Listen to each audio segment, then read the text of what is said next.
গুয়াহাটির পঞ্চম দিনের সকালেই বুঝে নেওয়া গেল ভারত আর ম্যাচ বাঁচাতে পারবে না। আগের দিনে 2 উইকেটে 27 রান নিয়ে খেলতে নামা ভারতীয় ব্যাটাররা কোনো প্রতিরোধে গড়তে পারেননি।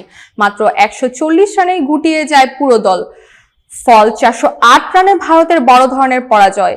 এই হারের মাধ্যমে প্রোটিয়া দাপটে ভারত সিরিজে 2-0 ব্যবধানে হোয়াইট ওয়াশ হলো।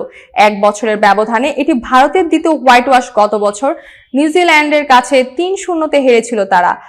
আর 2 হোয়াইট ওয়াশই ঘটেছে গৌতম গম্ভীরের অধীনে। প্রথম ইনিংসে দক্ষিণ আফ্রিকা তোলে 489 রান, যেখানে ভারত করে মাত্র 201। 288 রানের লিড নিয়ে দ্বিতীয় ইনিংসে আরো 260 রানে ইনিংস ঘোষণা করে দক্ষিণ আফ্রিকা। ফলে ভারতের সামনে দাঁড়ায় বিরাট 549 রানের লক্ষ্য।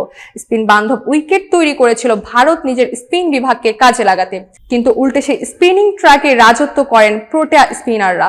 সাইমন হার্মার একাই নেন 6টি উইকেট, কেশব মহারাজ নেন 2টি এবং সেনুরান মুথুসামি ও মার্কো ইয়ানসেন নেন 1টি করে উইকেট।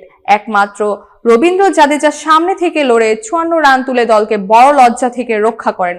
ওয়াশিংটন সুন্দর করেন 16। বাকি ব্যাটারদের ব্যর্থতায় 100 পার হতেই কষ্ট হয় ভারতের। ফলাফল নিজেদের তৈরি করা উইকেটেই বারবার গর্তে পড়ে গেল ভারত। প্রথম টেস্টের মতো দ্বিতীয় টেস্টও ব্যাট হাতে ভয়ানক দুর্বস্থা। সিরিজ শেষে গজিরের দলের সামনে প্রশ্ন, ঘরের মাঠেই যখন এমন দশা বিদেশের মাটিতে, তাহলে কি হবে?